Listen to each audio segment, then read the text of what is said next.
Hello, ladies and gentlemen. It's been a minute since I've made a video, almost a month now. So time for me to get back on that the YouTube grind set. We're gonna make a video talking about the recent changes that came to the game. Obviously, Dante got added, then he got nerfed in the ground, and now he's playable again. Neja also got the same, nerf stick. So we're gonna talk about this stuff and the community reaction behind it, and how people took it, and also how could it ever get to this? And without further ado, I'm going to go to the simulacrum, and I'm going to explain this stuff in a better, more tranquil environment. Now, this is already tranquil enough. Anyways, continuing. So, Dante came out, and he had a very strong kit. Some people say he was A tier. I'd say he was S tier. Let's be honest. He was extremely strong, damn near unkillable, and does an insane amount of damage. Are the characters better than him? Yes. But does he not belong in S tier? Of course he belongs there. You can't debate that. It's just how easy he is to play and whatnot. Um, Everything you do with him is just, it kind of flows together, which makes him also a more wanted to play character. He had this like almost like a ethereal presence in the game where everybody wanted to play him because he was like, oh, he's the combo frame basically. Um, so he got played a lot when he first came out, and now, funny enough, you don't see anybody playing him. I have played mini games since the changes, and I've not seen a single person touch him. Um, Even though when he first came out, you could not avoid a game with him. So yeah, I think the nerfs that he has taken have ultimately like tarnished him as a character, and everything surrounding him and his story and whatnot, I think has actually severely diminished this character overall. Will people come back to play him? I'm sure they will. But after what happened, it was just such a bad taste in everybody's mouth. I don't see people playing him anymore, which is sad because he is a fun character. Speaking of which, I'm going to go ahead and get into a quick build if you guys are wondering. This is what I was running. Before they decided to nerf my build into the ground, and by nerf I meant they got rid of Arcane Intensify, which was the only unique thing that he had to his kit to build into, because his 2 would heal you, so which means you could trigger this, so you get an extra 30% ability strength. They nerfed that, so now you just run Precision Intensify because it's the only one that matters, so whatever. Uh, I personally run sprint mods because he is at his best when he is constantly moving, so he's a harder target to hit, but also he gets pretty good movement speed as is, and because he floats around, it just makes him feel better to use and control. Overall, yeah, he is him. He just does. The only thing I would say as far as arcanes go here is if you want pistol arcanes for his book, I would run those. If you just only focus on casting, there is an arcane which I sadly do not have, but basically on multiple on cast there's a chance that you refund the energy spent. You want that because you're spending at least 3 casts on a combo for his 4.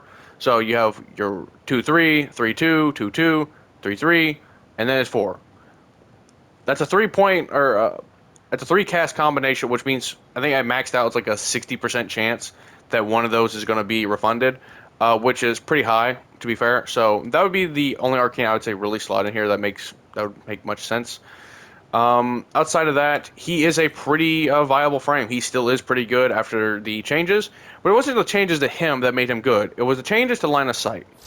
Now, I'm going to talk about how line of sight used to work versus how it does now. So, used to, if I wanted to pop my 3, right, do this, that would have completely missed. I would have not been able to hit them. But now I can. And I'll do it again, hit them, and look, they died. The reason being is because now line of sight has a angle on the ground, has an angle in the air, and it has an angle from like the camera direction that you're looking at. So basically I can see all these guys. I should realistically be able to hit them. See? With enough more like range, I probably could have hit all of them, but it's fine. It doesn't really matter.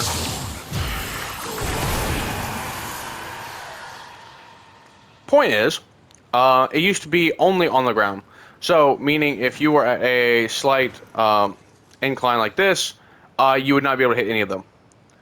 Which was kind of infuriating. There's plenty of line of sight abilities in the game, like Terrify. I used to hate Terrify. Now that the line of sight changes have been changed. Terrify is actually really good to use, and I would highly recommend it on more characters. But it was such a problem that when a like a little Roomba drone crossed your path in some like defense map or whatever, or you're going through a level, and that blocks all your damage for the enemies, it's a problem. Okay, this was the biggest issue with Dante at the time. As you can probably tell, that was a horrible idea. Why would I limit something to my feet when I should be looking at it at least chest to head height? That's how line of sight should work.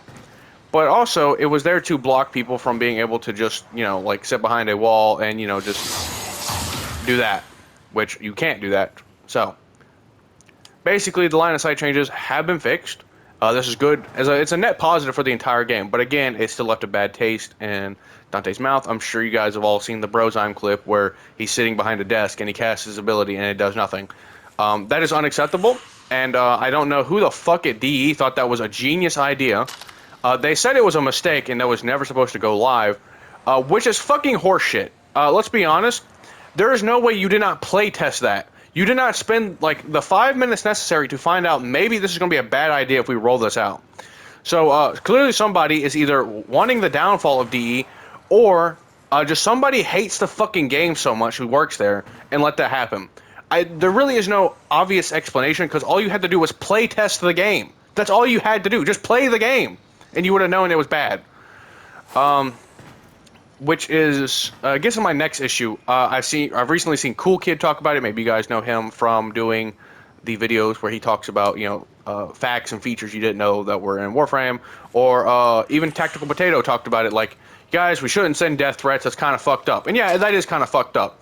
However, they also took the stance that, well, when they do fuck up and they fix it, we should applaud them for fixing it. No, this should have never happened. Again, you could have just played the fucking game. It's not like there isn't a developer at DE who has every single mod maxed out and could, like, come up with the most broken build ideas possible. Like, I don't know. This is a generic build. Anybody should be able to have access to this, realistically speaking. Yeah, the Prime mods, maybe not everybody, but you will get them eventually. Emphasis on eventually. But, like, the thing is, everything here is pretty standard to get.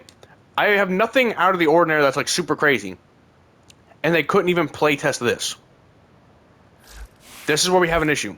This isn't like, we found some glitch where you can, like, clip out of the map and kill everything on sight or anything like that. This is literally a game where you pick and drop the things that you want on a character and then it just does. These type of nerfs should never come to the game. And hopefully they never will because line of sight itself has been changed and that is a good thing. I think it's fair we talk about Neja. So, Neja got a nerf, if I could find him. Like, where is the femboy? Here he is. He recently got a nerf, right? Where, well, it was actually originally a buff. He got an augment that would make his 4, which is this ability. It was just like his CC. Basically, it'd string up every single person. Every person that's strong had connected damage. All that connected damage, if you delivered it on one enemy, basically all the other enemies would also die. Which was incredibly strong and had no line of sight restrictions. Essentially, it works a bit like this. You would just press 4, and that would happen. And you shoot this guy, and they'd all die. That was essentially how it worked, and apparently it was too oppressive. The problem that they decided to recreate with this was reduce the range by 50%. Now, I don't know if you know this, but on most Neja builds, you're not running a fuck ton of range. You might have one range mod, like this one right here. Which this is already considered to be a lot for most people because Neja already has pretty good range. So they took what was decent range already and they reduced it to nothing. Do I have the augment? I might not. I don't think I do. I never got it. Which is actually kind of funny because when I first read the augment drop in the dev stream that was shown, I was like, this is going to break the game and it's going to be fun. And then they nerfed it in the ground, which is hilarious considering he has one of the most useless 4s in the game. He does have a niche build that you could do with one of the schools. I forget which one it is, but basically enemies who are lifted in the air will start taking massive amounts of damage, and because they're off the ground, it'll count for that. Which was kind of a niche thing that you could do for him. So basically you could just start one-tapping like level cap enemies with it. Which again, that was a niche thing that you could do, but it had to do with a synergy with a school. not the actual ability, just outright being able to kill them now. So they nerfed him into the ground as far as range is considered, and you don't really put that much range on Neja because he doesn't need the range. I mean, when you look at his other abilities, what part of Firewalk needs range, or what part of his Blazing Chakram needs a bunch of range? What part of Warding Halo needs range? He has one ability that really needs range, and so why would I build that much into him? It never made sense. Now, sure, you could have put other things on him that could use range with sub-zooms, but the point overall, his base kit does not require it.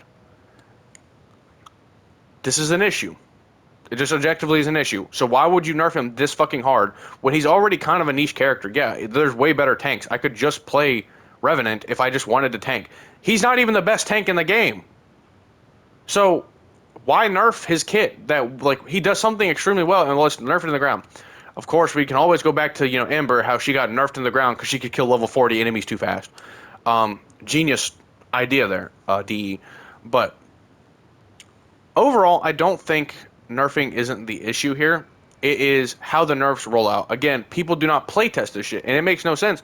Because again, I show you my build here. This is a pretty standard build that you could slap on pretty much any frame. And for the most part, this is all it is. Look, this is how you build. This is how you make builds. Okay, well. Boom, I made a build, guys. You see that? That's crazy.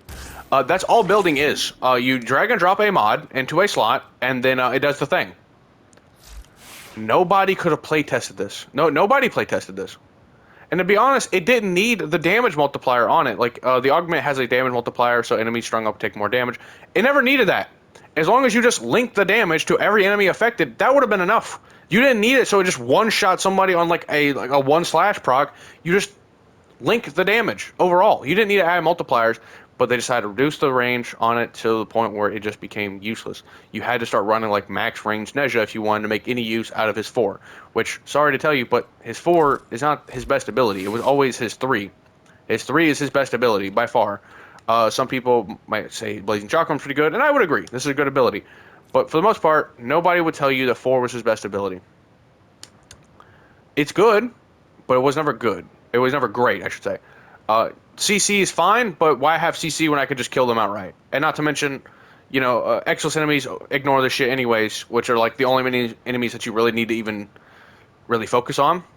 And the only thing that Divine Spears has ever done well is you string them up so you can throw your Blazing Chakram at them, and then you kill them so you get the health orbs and the energy orbs. That's all this was ever good for. Yeah. I don't think that the nerfs should be necessary. I don't think the buffs should be necessary. When you drop something, it should already been playtest to a point where, like, yeah, this is probably going to affect the game. Now, in other news, one of the things that did get changed that was actually a good benefit was how Overguard changed to characters who don't have shields. So, if you were ever running a mod like Hunter's Adrenaline or Rage, before you couldn't do anything, because what would happen is Overguard would essentially block you from taking your health damage so you could not heal. Obviously, it's stupid. So if I'm running a build that requires me taking health damage to get my energy back, or maybe to trigger some effect, or whatever it has to be, I can't do that if I'm not taking health damage. They fixed this, so now even if you have Overguard, as long as you don't have shield, the character has 0 shield, this will still work. As you can see, they even reworked it. Without shield, allies Overguard emanates health. Okay? That's good. This is a good change. Actually, something the game has been needing for a long time, and they just now dropped it. It's hilarious how Dante fixed so much of the game because of how strong he was. And he's not even the strongest character in the game. That's the funny part. I would like to see another build, or another mod. It could be a rare mod like this one, where basically it just disables the frame shields that you have, and whenever that frame drops to say like 1 health, it'll trigger like a 5-second immunity, and it goes on like cooldown for like 10-15 seconds. I think that'd be cool. That way you can give more playstyles to health tanking, because I'm pretty sure there's plenty of people who would just love to slap on a bunch of armor mods with adaptation and rage and just play the game that way. It is a fun playstyle. There's plenty of frames who can do it, and they do it pretty well, but that's not something that you can do on every frame, obviously. And so because of that, I would like to see a mod like that. I would totally run that on my my Excalibur. Yeah. I have a health tank Excalibur build, just like this. Rage, adaptation, chromatic blade, all that stuff. You know, all the normal stuff that you see. And how I keep him alive is with Life Strike. Again, just kind of a niche thing. It's a unique way to play him, I feel like. I don't see many people use him. And as long as you have the Tennokai mod, you're getting free heavies, so you're not losing combo counter. It's just a nice way to play him. Overall, I think mods that should overall enhance an ability should be the go-to. For example, Chromatic Blade. Why does Chromatic Blade exist? This should just be a part of his kit. And that's one of the big obstacles with augments. They don't want to buff abilities, but they also don't want to nerf them. So they'll just add an augment. It's like, it'll make it stronger if you choose to have it, which obviously we don't have that much mod space. And that becomes kind of an issue in like later areas of the game. So when a buff does roll out, again, going back to Dante, so when they do buff a character, it is felt immensely. Like, it is almost immediately a problem. And, yeah. There's nothing really else to say here. The main point of this video is don't send people death threats. That's pretty lame. However, if someone fucks up, you need to call them out on it. Because bullying does work, by the way. I don't know, like, some people like, pretend like it doesn't, but it actually does. If you call someone stupid enough times, they might start to believe that they're stupid because maybe they are stupid. That's all I have to really say on that front. But remember, do be nice enough. Don't be sending people death threats. Don't be like, I have your email address and here's your like home address and like don't be that guy. That's fucking weird. And you clearly have too much time on your hands if you're doing that, actually. But with that being said, thank you guys for supporting the last video. I wasn't sure that video was going to do that well considering the video before it only got a few hundred views. I strive to make at least 1,000 on each video. I don't make the highest quality content, obviously. It's literally just me talking here. So, but thank you guys for listening to my rambling. Bye.